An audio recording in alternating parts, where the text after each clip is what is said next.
Në bashkinë e Rogozhinës, koncepti i mbjelljes së pemëve duket se është kthyer në një metaforë për nepotizmin. Në vend të investimeve mjedisore, kryetari Edison Memolla ka mbjellë një pemë familjare në administratën lokale, duke emëruar të afër me miq në postet kryesore të bashkisë.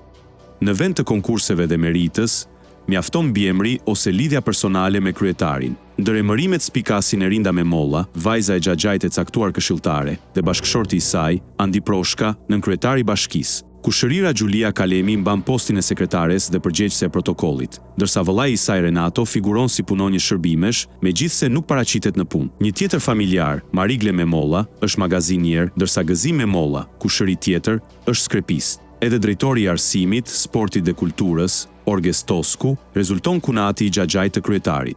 Në drejtorinë e financës është vendosur kushëriri Rezard Vogli, ndërsa bashkëshortja e tij Raimonda drejton qendrën kulturore. Një tjetër e afërme, Blerina Methasani Memolla, është përgjegjëse e financës. Edhe shoferi i kryetarit, Fadil Haliti, është djalë Halle. Një rast absurd është ai i Harum Muranit, pensionist që paguhet si specialist social, por që në të vërtetë punon në treg duke shitur fruta e perime.